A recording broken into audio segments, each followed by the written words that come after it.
بے خون ناحق یہ فیصلہ تو لوگ کریں گے، وطن پرستوں کو کہہ رہے ہو وطن کا دشمن ڈرو خدا سے، جو آج ہم سے خطا ہوئی یہ خطا کل سبھی کریں گے، نہ خوف زندہ نہ دار کا غم، یہی بات دہرا رہے ہیں ہم کہ آخری فیصلہ وہی ہوگا جو 2 کروڑ آدمی کریں گے۔ پنڈال میں موجود SLF کے زندہ دلان نوجوانوں، اسٹیج پہ تشریف فرما جموں کشمیر لبریشن فرنٹ اور اسٹوڈنٹ لبریشن فرنٹ کے ذمہ داران، سب سے پہلے تو میں کنویننگ باڈی کو اور پنڈال میں موجود ایک ایک نوجوان کو سلام پیش کرتا ہوں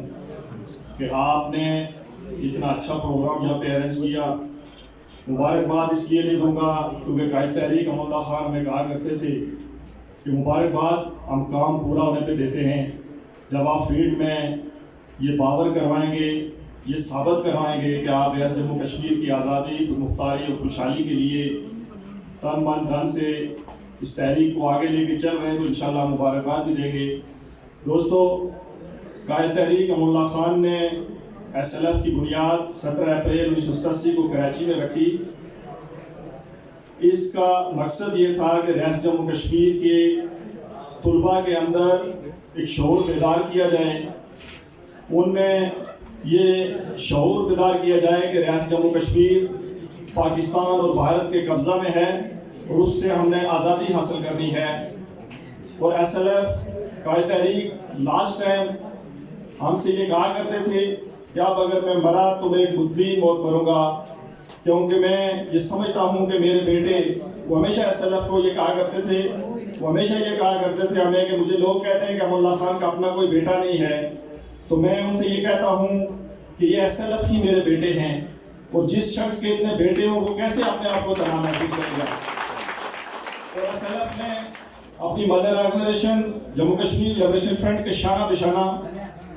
1987 میں 87 میں اس کی بنیاد رکھی گئی، اور 93-94 میں امریکن صحافی ولیم بیکر، جس نے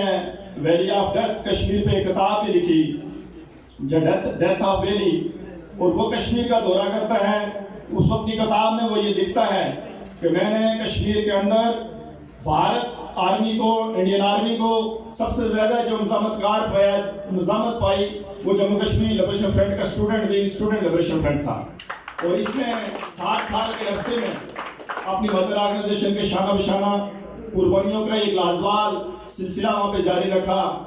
جب سردار شمریز شاہ ریاست جموں کشمیر کے اس حصے میں شہید ہوتے ہیں، اس وقت وہ ہمارے SLF کے ضلع جنرل سیکرٹری تھے، بعد میں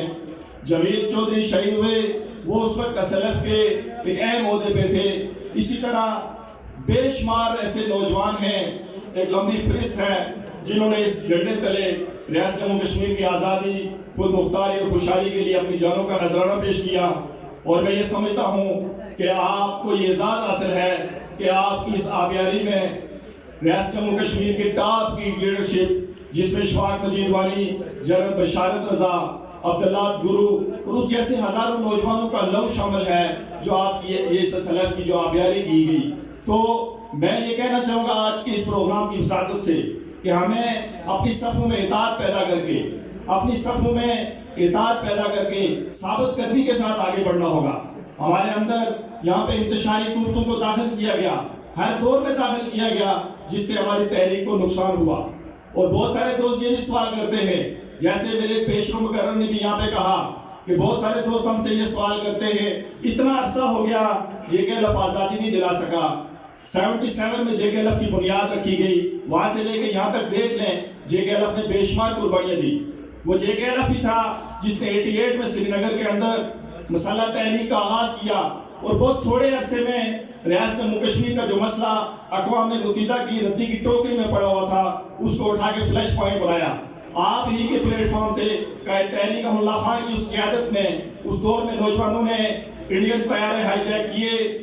وہاں کے نوجوانوں نے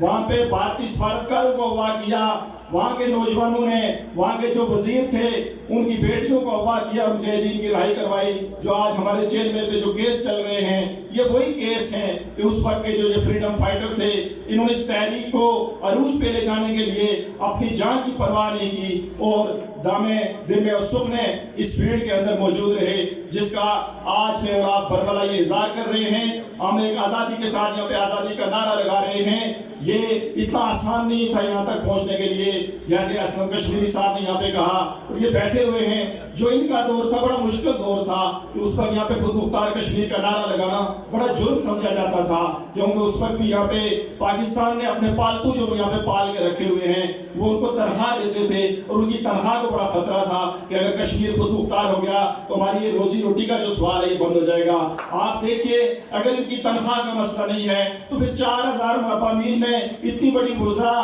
کی اور مشیروں کی فوج پالنے کا کیا جواز ہے؟ مجھے بتائیے 74 سال گزر گئے، ہماری سڑکوں کا وہی حال ہے، ہمارے سکولوں کا وہی حال ہے، ہمارے ہسپتالوں کا وہی حال ہے جو 74 سال پہلے سے تھا۔ آج بھی تمام جتنے بھی سرکاری ڈاکٹرز ہیں وہ پرائیویٹ کلینک کھول کے وہاں پہ لوگوں سے پیسے لوٹ رہے ہیں، اور یہاں کی انتظامیہ، یہاں کا جو نامناد حکمران طبقہ ہے وہ انہیں کچھ بھی نہیں کہتا، کیونکہ وہ 50% کے پارٹنر ہیں ان کے ساتھ۔ ایسے میں ہماری یہ ذمہ داری بنتی ہے، ایس ایل ایف کی یہ ذمہ داری بنتی ہے، نوجوانوں کی یہ ذمہ داری بنتی ہے۔ میں اس لیے یہ بار بار کہتا ہوں کہ دنیا میں جہاں بھی انقلاب آئے وہ نوجوانوں نے لائے، وہ طلباء نے لائے۔ آپ ویتنام کی آزادی کو دیکھیے، یہ جو پاکستان معرض وجود میں آیا اس کے پیچھے بھی علی گڑھ کے طلباء تھے جنہوں نے وہاں پہ ایک تحریک چلائی۔ تو میں یہ کہتا چاہوں گا کہ ہمیں اپنی گروہی اختلافات کو ختم کر کے، ہمیں مسلکی اختلافات کو ختم کر کے، میں ایک بات اور بھی یہاں پہ واضح کر دینا چاہتا ہوں کہ جے کے ایل ایف ایک سیکولر پارٹی ہے، اور سیکولرزم کی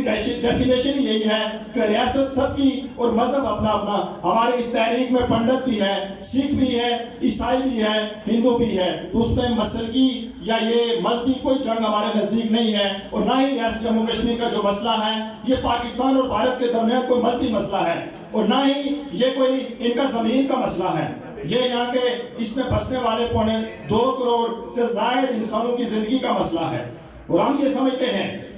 جو پرو پاکستان پارٹیز ہیں، ہم بڑے ادب کے ساتھ ان سے بھی یہ کہنا چاہیں گے کہ آپ کا جو ہلاک پاکستان کا خواب تھا وہ بھی چکنا چور ہو گیا۔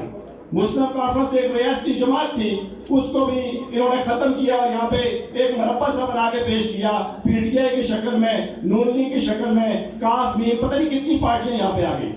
یہاں پہ وہ اس کی وجہ یہی تھی کہ ریاست جموں کشمیر کی تقسیم کرنا چاہتے تھے یہ دونوں ملک۔ جب انہوں نے یہاں پہ تتری نوٹ سے، چکوٹھی سے جو بس سروس شروع کی، اس وقت بھی ہم سراپا احتجاج بنے، پوری سڑکوں پہ، راولا کوٹ کی سڑکوں پہ ہمارے لوگ نکلے، باغ کی سڑکوں پہ، آزاد کشمیر کے ہر اضلاع میں، دنیا بھر میں جے کے ایل کا کارکن جہاں موجود تھا وہ اس عمل کے خلاف نکلا کہ ہمارے 1.5 سے 2 لاکھ نوجوانوں نے آزادی کے لیے قربانی دی ہے، ہم نے آلو پیاز کی تجارت کے لیے نہیں دی ہے۔ ہمارے لوگوں کو سمجھ نہیں آ رہی تھی، بہت سارے دوست جو دن کے ٹائم ہمیں ملتے تھے بازاروں میں وہ کہتے تھے کہ امن بس چلی ہے، اس کو چلنے کیوں نہیں دیتے؟ ان کو یہ سمجھ نہیں تھی کہ یہ آلو پیاز کی تجارت جو ہے یہ کل اس کو مکمل اور پرماننٹ اس کو جو ہے یہ بارڈر لائن میں تبدیل کرنا چاہتے ہیں۔ پھر آگے گئے ہم تو وہ دیکھا وہ آلو پیاز یہ تیتری نوٹ سے آتا تھا۔ یہاں پہ بہت سارے دوست اجیرا کے بیٹھے ہوئے ہیں، وہ اس چیز کی گواہی دیں گے، اور یہیں سے وہ گاڑیاں بھر کے راولپنڈی لے جاتے، وہاں سے گھما کے ہمیں یہاں پہ لا کے 300 روپے 200 روپے درجن وہ کیلا دیتے تھے۔ اس کا ہمیں کیا فائدہ ہوا؟ قربانی ہم دیں، نوجوان ہمارے شہید ہوں، ماؤں بہنوں کی، ہماری ماؤں بہنوں کی عصمت داری کی جائے، اور آپ اس پہ تجارت کریں۔ اس عمل کے خلاف ہم کھڑے ہوئے، ہماری کسی نے نہیں سنی، کیونکہ وہ ادارہ آرمی نے بنایا تھا، اس میں حاضر سروس بریگیڈیئر ان کا بیٹھتا تھا، ایک بریگیڈیئر کو انہوں نے کھپایا تھا یہاں پہ۔ تو جے کے ایل ایف نے ہر دور میں اپنی قوم کو آگاہ کیا۔ جو ملا کا کام ہوتا ہے آزان دینا، ہم ہر دور میں آزان دیتے رہے، کوئی نماز پڑھتا ہے یا نہیں پڑھتا ہے۔ یہ اس کے بعد بس سروس چلی، اس پہ بھی ہم نے کہا، پھر بس سروس وہ بند کیسے ہوئی، وہ بھی سب اس میں اکثریت میں دوست اس چیز سے واقف ہیں کہ یہاں سے انہوں نے سمگلنگ شروع کی، یہاں سے نشاور چیزیں بھیجنا شروع ہوئے، جس میں یہاں کے کچھ ڈرائیور بھی گرفتار ہوئے، پھر انہوں نے اس کو سپردار کروایا۔ مشرف کا دور آتا ہے، مشرف نے کہا سیز فائر کر کے اس پوری ایل او سی پہ انہوں نے باڑ لگوائی اور لائٹنگ یہاں پہ کروائی، 4 نکاتی فارمولہ پیش کیا۔ ہم سراپا احتجاج بنے، اپنی سیاست جموں کشمیر کی عوام سے یہ کہا کہ اس عمل کے خلاف باہر نکلیے، یہ اس کو مستقل بارڈر بنانا چاہتے ہیں۔ پھر آگے آئے 5 اگست کا واقعہ آپ کے سامنے ہے کہ انہوں نے 35 سے 370 پار ختم کیا۔ تو میں پوچھنا چاہتا ہوں ان ہلاک نواز پارٹیوں سے کہ آپ کے اسلامی ممالک، آپ کے بڑے بھائی پاکستان کے حکمرانوں نے اس پہ کتنا نوٹس لیا؟ عمران خان نے کہا کوئی بھی ایل او سی کی طرف نہیں جائے گا، میں اقوام متحدہ میں تقریر کرنے جا رہا ہوں۔ ہم نے ایل او سی کی طرف مارچ کیا، ہم وہاں پہ 14 دن بیٹھے رہے، پھر دوست یہ سوال کرتے ہیں 6 ماہ کا ٹائم لیا، کوئی 6 ماہ کا ٹائم نہیں تھا۔ اقوام متحدہ کے مبصرین سے جو ہماری قیادت ملی، 2 ٹوک انہوں نے کہا۔ پہلی بات تو یہ ہے، اس سے پہلے جتنی ہم جا کے وہ اپنے جو لیٹر دیتے رہے، جو اپنی وہاں پہ ان کے ساتھ وہ پیش کرتے رہے لیٹر صاحب، وہ تو ان کے سپاہی وہاں پہ موجود ہوتے ہیں مظفر آباد میں، وہ وہیں دروازے سے لیتے ہیں، کیا پتہ ڈسٹ بین میں پھینکتے ہیں یا آگے بیچتے ہیں، کوئی پتہ نہیں۔ پہلی دفعہ اس دھرنے کی وجہ سے اسلام آباد سے ان کے کرنل لیول کے لوگ آئے، انہوں نے کہا سوال کیا آپ کی آبادی کتنی ہے؟ 45 لاکھ آبادی ہے آزاد کشمیر کی، اس میں سے سرکاری اعداد و شمار کے مطابق 1 لاکھ بندہ ہمارے ساتھ نکلا۔ انہوں نے سوال کیا کیا یہ آزادی 1 لاکھ بندے کا مسئلہ ہے؟ مجھے بتائیں ہم کیا جواب دیتے؟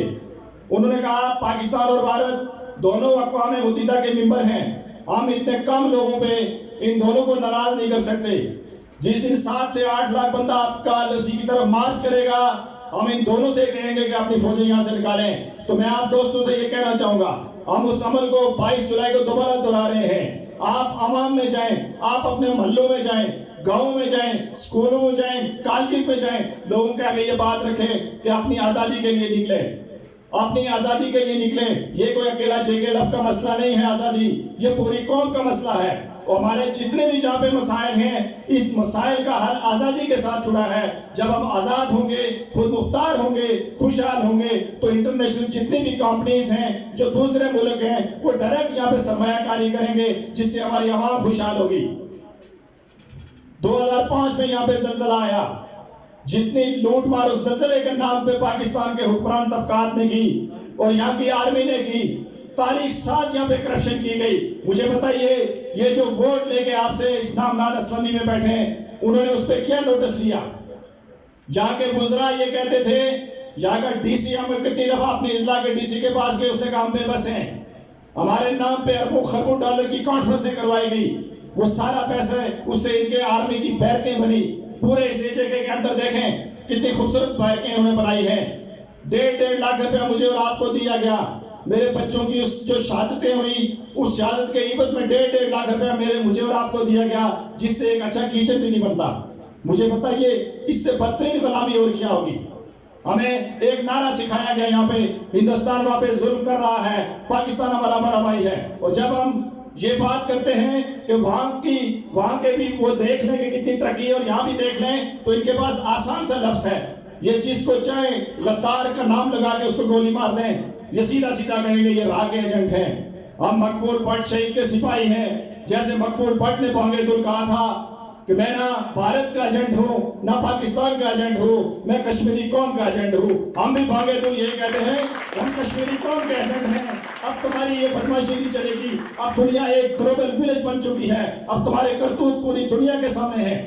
جب لاہور کی گلیوں میں اور اسلام آباد کی سڑکوں پہ وردی کے خلاف نعرے نہیں لگے، کیا وہ غدار ہیں؟ وہ تمہارے اس استحصال کے خلاف ہیں۔ اور پھر ہمیں پاکستان کی اندرونی سیاست سے یا ہندوستان کی اندرونی سیاست سے کوئی لینا دینا نہیں ہے، اور نہ تو ہم ہندوستان کی عوام کے خلاف ہیں، نہ پاکستان کی عوام کے خلاف ہیں، نہ ان دونوں کی سلطنتوں کے خلاف ہیں۔ ہم ان کے جو پالیسی ساز ادارے ہیں جو کشمیریوں کی نسل کشی کر رہے ہیں، ہم ان کے خلاف ہیں، پرامن جدوجہد کر رہے ہیں، پرامن اور نہایت 22 جولائی کو نکلیں گے انشاءاللہ، پوری دنیا کو بتائیں گے کہ یہ دونوں ملک یہاں پہ قابض ہیں، دونوں کو کشمیر سے نکالیں۔ یہ کتنا بڑا استحصال ہے کہ وسائل ہمارے اور قبضہ ان کا ہے، بجلی یہاں پیدا ہوتی ہے اور اس کی جو ہے ہمیں ریلیٹی بھی نہیں دی جاتی، اور سب سے مہنگا یونٹ میں اور آپ پے کر رہے ہیں۔ ایسے میں آپ نوجوانوں کی یہ ذمہ داری بنتی ہے کہ اپنے اپنے علاقہ میں لوگوں کو کنونس کریں، یہ تبلیغ کا کام ہے، یہ کریے جا کے لوگوں کی باتیں بھی سننا پڑے گی۔ ہمیں کوئی پرواہ نہیں ہے اس کی، کوئی ہمیں راہ کا ایجنٹ کہتا ہے، کسی کا ایجنٹ کہتا ہے، اس کی کوئی پرواہ نہیں ہے۔ ایک ذات اوپر بھی بیٹھی ہوئی ہے جو سب نوٹس لے رہی ہے، وہ سب دیکھ رہی ہے۔ وہ جو کوئی اگر یہ کہتا ہے کہ یہ راہ کے ایجنٹ ہے یا یہ صحیح سے پیسے لیتے ہیں، یہ فلاں سے پیسے لیتے ہیں، کوئی پرواہ نہیں ہے۔ انہیں یہ نظر نہیں آتے جو نام ناد اسمبلی میں بیٹھے ہوئے پاکستان پیڑ ہیں یا سری نگر کے اندر جو ہندوستان پیڑ ہیں، یہ عوام ان کے خلاف کیوں نہیں سپہ پلائی دیوار بنتی، ان کے خلاف کیوں نہیں بغاوت کرتی؟ اور جو حق و سچ کا علم لے کے اٹھتے ہیں، اگر ان کے خلاف باتیں ہوتی ہیں تو یہ ہر دور میں ہوتی رہی ہیں۔ حضور صلی اللہ علیہ وسلم نے جب اسلام کی دعوت شروع کی تھی تو چند ایک لوگ تھے، ان پہ کچرا پھینکا جاتا تھا، انہیں پتھر مارے جاتے تھے۔ ہمارا مذہب بھی ہمیں یہی درس دیتا ہے کہ آپ برداشت کریں، انشاءاللہ فتح ہمیشہ حق و سچ کی ہوتی ہے۔